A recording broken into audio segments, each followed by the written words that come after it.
Nous continuons notre lecture du livre de Jérémie. Un pas a été franchi. Au début du livre de Jérémie, on avait des oracles contre Juda, mais on ne savait pas très bien ni quand ni où ils avaient été prononcés et ils valaient de tout temps, en tout lieu, de toutes époques. Et puis ensuite, on a vu comment ça avait suscité des formes de complot contre Jérémie. Parce que le peuple refuse de se convertir et d'abandonner les idoles, parce que le roi refuse d'arrêter l'exploitation des riches par les pauvres, et que les grands prêtres refusent d'abandonner leurs prétentions politiques. On a vu comment Jérémie s'était vu menacé, voire comment il avait terminé humilié sur les places publiques. Et donc ça change des choses maintenant, c'est plus tout à fait comme avant. Jérémie en bute aux prêtres et aux prophètes de la cour. C'est Jérémie qui court-circuite les consultations officielles de l'institution royale. Et qu'il le veuille ou pas, Jérémie est en train, j'allais dire, de prendre du galon. En tout cas, il est en train de se rapprocher du centre du pouvoir. Sauf que c'est pas forcément une bonne chose. Là maintenant, vous êtes en plein milieu des intrigues politiques, le danger presque de toutes parts, et Jérémie est en train de devenir un enjeu politique. Ce qui est d'autant plus touchant qu'au chapitre juste avant, on avait vu à quel point Jérémie était dégoûté de son métier qu'il avait même songé à se donner la mort. Jérémie chapitre 21 et 22.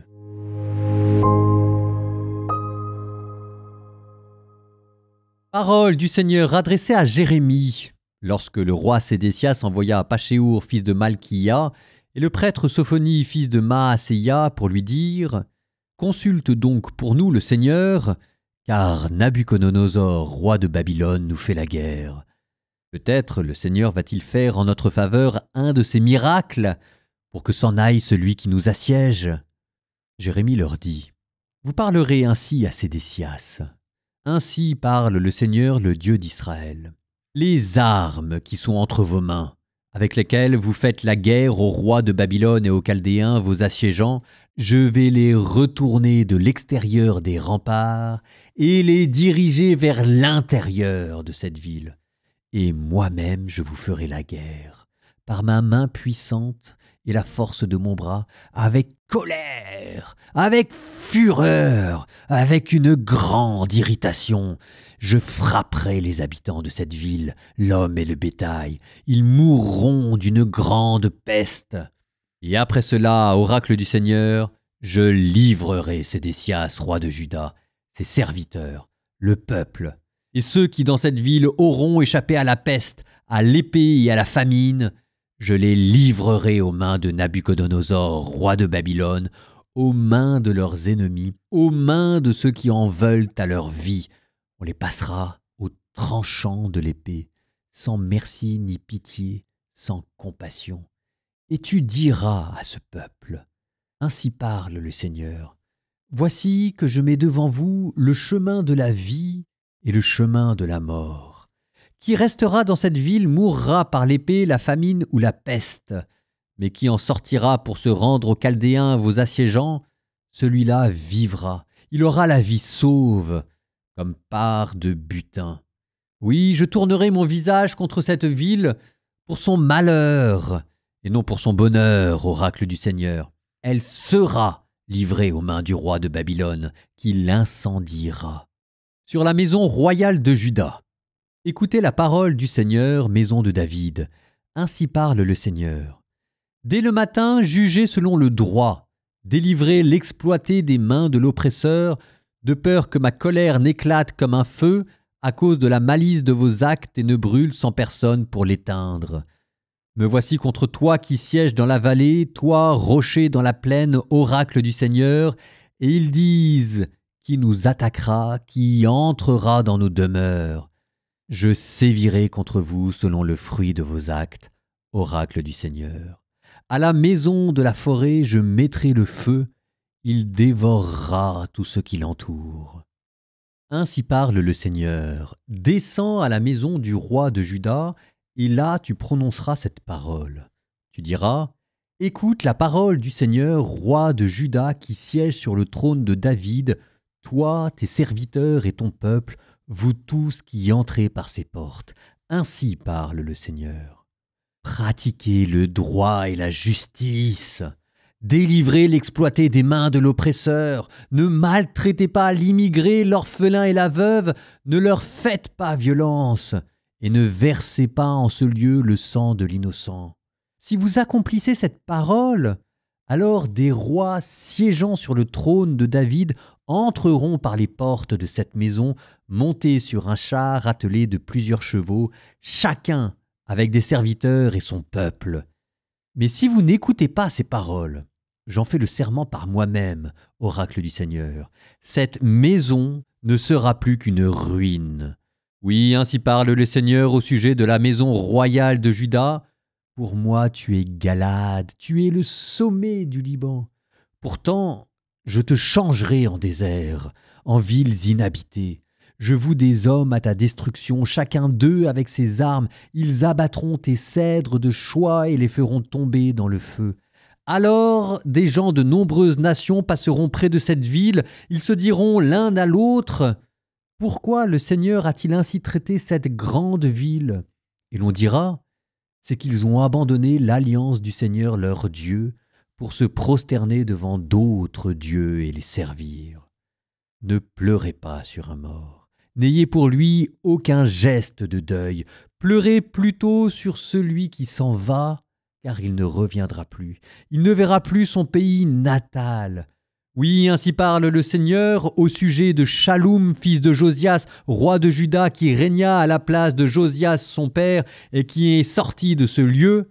Il ne reviendra plus ici, car il mourra dans le lieu où on l'a déporté, et ce pays il ne le verra plus. Malheur à qui bâtit sa maison au mépris de la justice et ses chambres hautes au mépris du droit, qui fait travailler gratuitement son prochain et ne lui verse pas de salaire, lui qui se dit « Je vais me bâtir une maison bien vaste et de spacieuses chambres hautes ».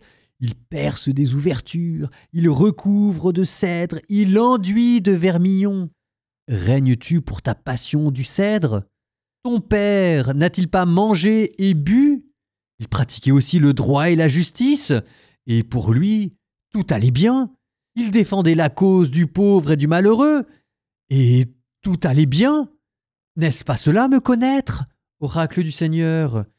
Mais toi, tu n'as des yeux et un cœur que pour ton profit, pour verser le sang de l'innocent et agir dans l'oppression et la brutalité.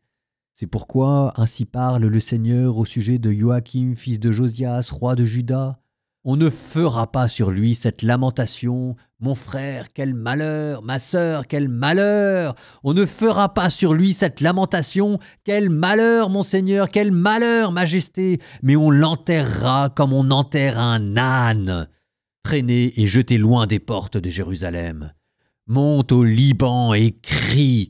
Dans le Bashan, donne de la voix, crie du haut des Abarim, car tous tes amants sont brisés. Je t'ai parlé quand tu étais tranquille. Tu as dit, je n'écouterai pas. Telle fut ta conduite depuis ta jeunesse. Tu n'as pas écouté ma voix. Tous tes pasteurs, les vents les mènera à paître, et tes amants s'en iront captifs. Alors tu seras honteuse et confuse à cause de toute la malice, toi qui sièges au Liban, qui es niché dans les cèdres. Combien gémiras-tu quand douleur et frissons viendront sur toi, comme sur la femme qui accouche. Par ma vie, oracle du Seigneur, Conias, fils de Joachim, roi de Juda, si tu étais un anneau à ma main droite, je t'en arracherai. Je vais te livrer aux mains de ceux qui en veulent à ta vie, aux mains de ceux qui t'épouvantent, aux mains de Nabuchodonosor, roi de Babylone, et aux mains des Chaldéens. Et je te jetterai, toi et ta mère qui t'a enfanté, sur une autre terre où vous n'êtes pas nés, et c'est là que vous mourrez. Sur la terre où ils désirent ardemment revenir, ils ne reviendront pas. Est-il un ustensile méprisable et cassé, cet homme, ce Conias ? Est-il un objet dont personne ne veut ? Pourquoi lui et sa descendance ont-ils été enlevés et jetés sur une terre qu'ils ne connaissaient pas ? Terre, terre, terre, écoute la parole du Seigneur. Ainsi parle le Seigneur au sujet de cet homme inscrivé, sans postérité, individu qui n'a pas réussi dans sa vie. Car aucun de ses descendants ne réussira à siéger sur le trône de David et à dominer encore en Juda.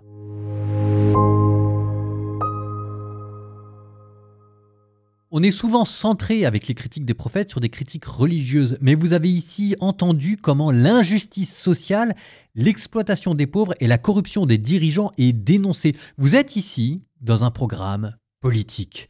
Une des raisons pour lesquelles Dieu est en colère, c'est à cause des crimes sociaux. Citation : « Malheur à celui qui bâtit sa maison sans justice et ses chambres sans droiture, qui fait travailler son prochain sans le payer, sans lui donner son salaire. » Jérémie, syndicaliste qui dénonce les conditions de travail et l'importance de la juste rétribution. Mais c'est ça être chrétien aussi.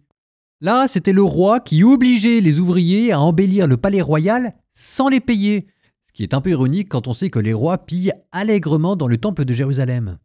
Du coup, réquisitoire du prophète contre l'institution royale, contre cette famille qui ressemble de plus en plus à une sorte de mafia qui a pris la main d'un État. Vous savez, la mafia elle peut être aussi très religieuse. Il ne faut pas s'y tromper.